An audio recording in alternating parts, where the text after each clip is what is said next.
ये question board exam में 2019 में पूछा जा चुका है और इस तरह का बहुत सारा क्वेश्चन पूछा जाता है ना। तो ये बहुत इंपॉर्टेंट है, इसको हम सही से समझते हैं। पहले कहानी को पढ़ते हैं एक बार। A man in a boat, ये आदमी है और ये नाव में है ना, चढ़ा हुआ है। Rowing away from a lighthouse 100 metre high. अच्छा, ये एक लाइट हाउस है जो कि 100 मीटर ऊंचा है, ठीक है। और उससे एक दूर जा रहा लाइट हाउस से कौन? ये आदमी जो कि नाव पे सवार है। Takes 2 minutes to change the angle of elevation of the top of the lighthouse. देखो, एंगल ऑफ एलिवेशन का क्या मतलब होता है? हम जब किसी चीज़ को, किसी ऊंचाई को नीचे से देखते हैं, जब ये आदमी जो नाव पे बैठा है, इस पर जो सवार है, वो इस टॉप को जब देखेगा, मुंह तो इधर घुमा के रखा है, लेकिन देखेगा कैसे? मान लो देखता है तो ये जो टॉप है ना इसका, वो जो एंगल बनेगा इस ग्राउंड से, मतलब ग्राउंड नहीं है यहाँ पे रिवर दिया हुआ है, ठीक ना, ये नदी है, तभी तो नाव तो भाई नदी में ही चलती है। तो वो जो एंगल ऑफ एलिवेशन होगा, वो जो एंगल होगा उसको हम एंगल ऑफ एलिवेशन कहते हैं, ठीक है। तो मान लो इस पॉइंट को मैं इससे ज्वाइन करता हूँ, मान लो इस पॉइंट से ज्वाइन करता हूँ, ठीक है, वो स्केल से करते हैं। तो ज्वाइन किया मैंने, तो ये जो एंगल बन रहा है ना, इसको इस एंगल को कहते हैं एंगल ऑफ एलिवेशन। शब्द है बस, इतना लंबा ना बोलना पड़े कि एक आदमी रिवर के हॉरिजॉन्टल लेवल से लाइट हाउस के टॉप को देखता है तो जो एंगल बनता है, इतना बोलना पड़ेगा। सीधा सीधा बोल दिया एंगल ऑफ एलिवेशन, काम खत्म, है ना। तो कितना समय बचा रहा है। तो इसको, इस एंगल को कहते हैं एंगल ऑफ एलिवेशन, ठीक है। तो क्वेश्चन में यही बोल रहा है कि जब ये आदमी जो नाव पे सवार है, वो 2 मिनट लगता है उसको अपना एंगल ऑफ एलिवेशन चेंज होने में। 2 मिनट में इसका एंगल ऑफ एलिवेशन चेंज हो जाता है, 60 से 30 हो जाता है। तो मान लो, अच्छा, ये जो नाव वाला आदमी है वो 2 मिनट में यहाँ कहीं और आगे चला गया होगा, है ना, क्योंकि नाव जो है वो किसी स्पीड से बढ़ रही है आगे। तो कुछ समय के बाद वो नाव यहाँ आ गई होगी, है ना। तो उस समय जो एंगल ऑफ एलिवेशन होगा वो हमें दिया हुआ है। तो अब ये जो आदमी है ना, वो यहाँ से यहाँ चला आया, ठीक है। तो मान लो ये पॉइंट सी है और ये पॉइंट डी है, ठीक है। तो ये बिल्कुल यहाँ चला आया। तो अब ये जो एंगल ऑफ एलिवेशन है ये हमें दोनों दिया हुआ है। तो एक 60 डिग्री है, एक 30 डिग्री है, मतलब 60 से 30 हो जाता है। ये तो लिखा है कि 60 से 30 हो गया। तो ये मतलब पहला वाला 60 होगा और दूसरा वाला 30 डिग्री होगा। वो ऐसे भी हम नहीं बता सकते इसको।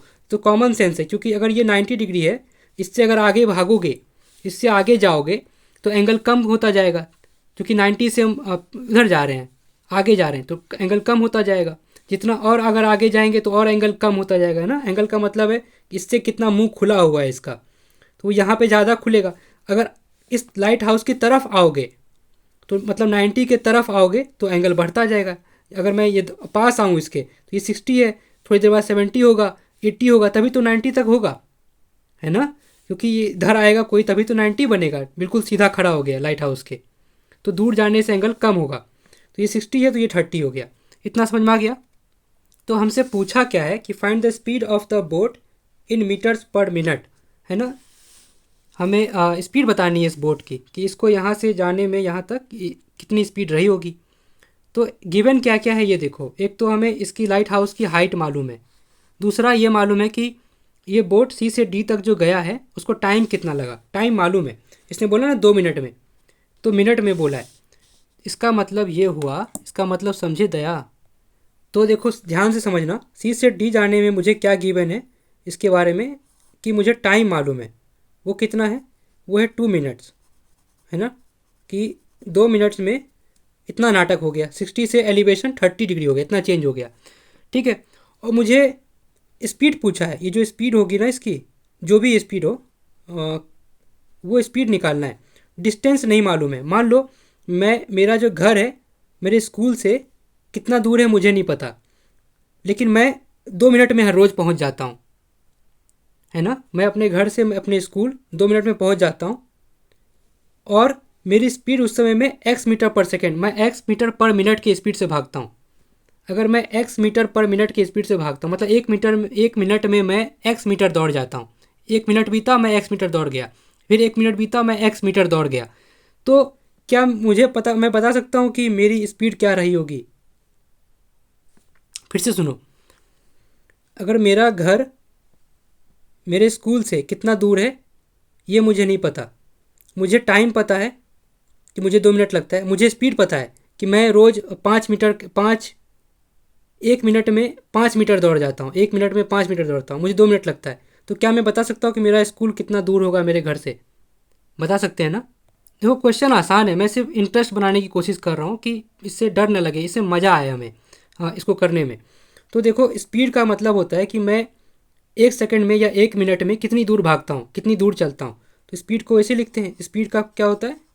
अब फार्मूला सब तो नहीं अच्छा लगता बोलने में, क्योंकि तो सिंपल लॉजिक है कि मैं कितना डिस्टेंस कवर करता हूँ पर यूनिट टाइम में, है ना, दिए हुए टाइम में। मतलब 1 सेकंड में कितनी दूर भागा, एक या 1 मिनट में कितनी दूर चला, वो स्पीड होता है, डिस्टेंस अपॉन टाइम। तो अगर मुझे इसमें से कोई भी 2 चीज़ मालूम है, 3 चीज़ें हैं, डिस्टेंस है, टाइम है, स्पीड है, कोई भी 2 चीज़ें बता दो तो तीसरा निकाल लेंगे। तो मुझे यहाँ पे एग्ज़ामिनर ने हमें स्पीड पूछा है, हमसे स्पीड पूछा है, और मुझे सिर्फ टाइम दिया है उसने। टाइम दिया है 2 मिनट, और मुझे डिस्टेंस भी नहीं बताया। लेकिन डायरेक्टली डिस्टेंस नहीं बताया मुझे एग्जामिनर ने, मुझे घुमा फिरा के उसने ये ज्योमेट्री का फिगर दिया है, ये डायग्राम बनवाया मुझसे, और बोला कि वो चाहता है कि मैं डिस्टेंस निकाल लूँ किसी तरीके से, तो मैं स्पीड बता दूंगा। समझ में आ रहा है?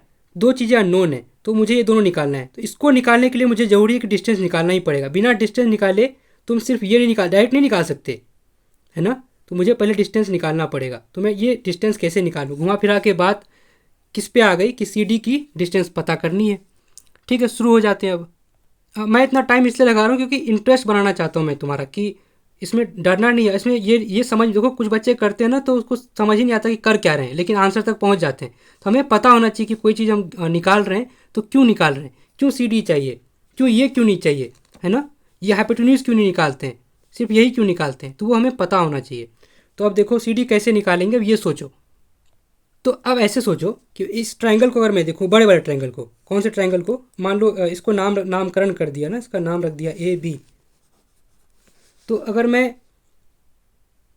ए डी और B, A B D triangle में देखूँ, बड़े बड़े ट्रायंगल में, तो उसका एंगल मुझे पता है 30 डिग्री है, और ये वाली साइड मुझे मालूम है, तो बाकी दोनों साइड तो निकाल ही सकते हैं। मुझे मतलब ये होगा कि मैं ए डी पता कर सकता हूँ क्योंकि मुझे एंगल मालूम है और एक साइड मालूम है, तो मैं ये तीसरा साइड निकाल सकता हूँ, ये ए डी। लेकिन ए डी निकाल के करेंगे क्या? अचार डालेंगे। ए डी निकालने से कोई फ़ायदा होगा क्या, ये सोचो। अगर मैंने मान लो ए डी निकाल दिया, तो यहाँ तक इसको कैसे निकालोगे? उसके लिए ये निकालना पड़ेगा ए सी, तभी तो पूरे ए डी में से ए सी को घटा दोगे तो ये आ जाएगा, है ना। मतलब ए सी में ये वाली डिस्टेंस जुड़ेगी तब ये पूरा ए डी आएगा। एंगल के सामने हमेशा परपेंडिकुलर होता है, तो ये परपेंडिकुलर है और हमें बेस चाहिए। ए डी क्या है? बेस है। तो मैं कौन सा रेशियो लगाऊं ट्रिग्नोमेट्री का? तो ये बताओ। पंडित बद्री प्रसाद और हर हर भोले, इसको बहुत तरीके से याद कर सकते हो, जो भी पसंद आए। तो ये साइन थीटा है, परपेंडिकुलर अपॉन हाइपोटेन्यूज। ये कॉस थीटा है, बेस अपॉन हाइपोटेन्यूज। ये है tan theta, perpendicular upon base. ये है टेन थीटा।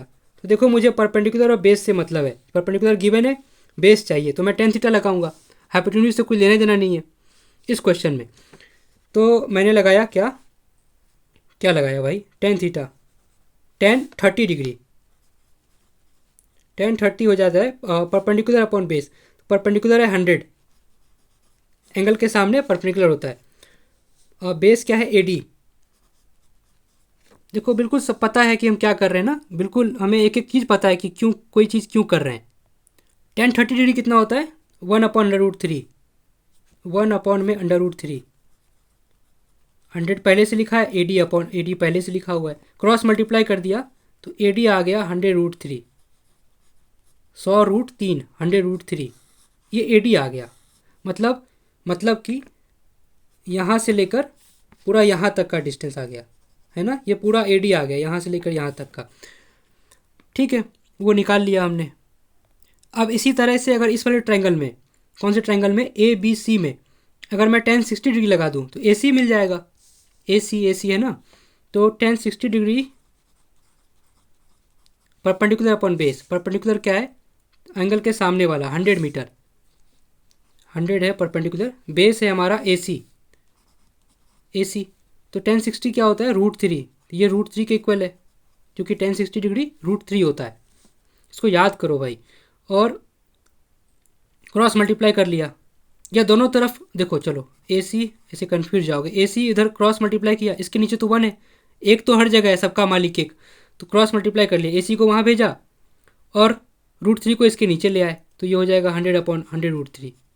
ठीक है, √3 नीचे आ गया, ए सी ऊपर चला गया, ये मतलब हुआ। अब देखो दोनों तरफ 100√3 से मल्टीप्लाई कर लो, ऊपर नीचे √3 से मल्टीप्लाई किया। ये स्टेप ध्यान देना, क्योंकि क्यों किया, अच्छा कौन बताएगा क्यों मल्टीप्लाई किया? क्योंकि देखो √3 की जो वैल्यू होती है वो होती है 1.73, है ना, 1.73 दिख रहा है, ये 1.73। तो इस ये होती नहीं है, ये माना गया है कि 2 डिजिट का एग्जामिनर देता है कि 2 डिजिट डेसिमल के बाद 2 डिजिट नंबर दे दिया ताकि सॉल्व करने में आसानी हो। फिर भी अगर इतना सा ही नंबर लो तो भी इससे डिवाइड करना आसान नहीं होगा, क्योंकि तुम मान लो 1 को इससे डिवाइड करके देखो, तुम्हें पता चलेगा कि मुश्किल है, टाइम लगेगा और गलत होने का चांस ज़्यादा है।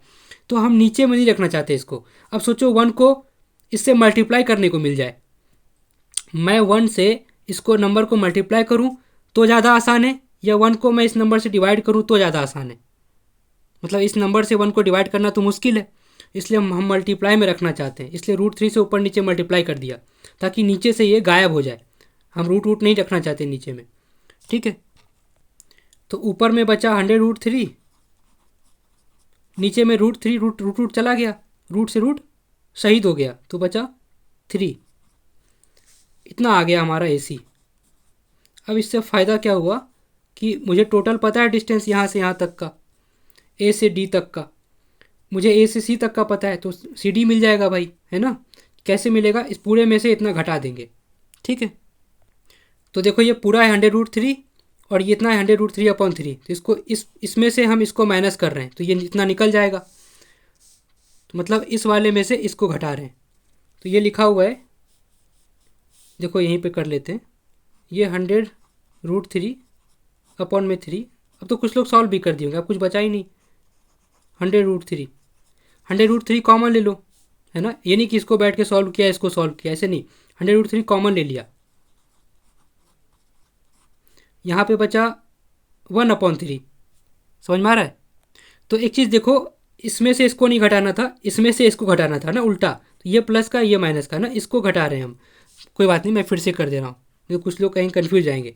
देखो इस 100√3 में से इसको निकालो तो ये बचेगा, तो 100√3 में से 100√3/3 इसको घटा रहे हैं ना, यहाँ उल्टा हो गया।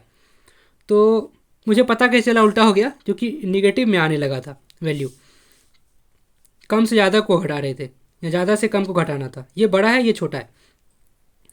यहाँ पे 100√3 कॉमन लिया, 1 माइनस 1/3।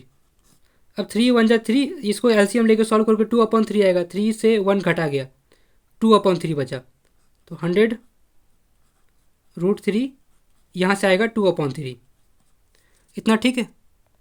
तो ये लिखा हुआ है 200√3/3, ये आ गया मेरा क्या निकल कर, CD। ये तो चाहिए था, C से D की डिस्टेंस 200√3/3, याद रखना थोड़ी देर के लिए। अब यहाँ पर देखो, मुझे C से D का डिस्टेंस पता चल गया 200√3/3, मुझे टाइम मालूम है, मुझे स्पीड पता चल जाएगी, मैंने डिस्टेंस निकाल लिया, है ना। वही एग्जामिनर चाहता था हमसे कि डिस्टेंस इनडायरेक्टली निकाल के दिखाए और स्पीड पता चल जाएगा, वही निकालना था। क्वेश्चन फिर से पढ़ो, स्पीड पूछा था ना,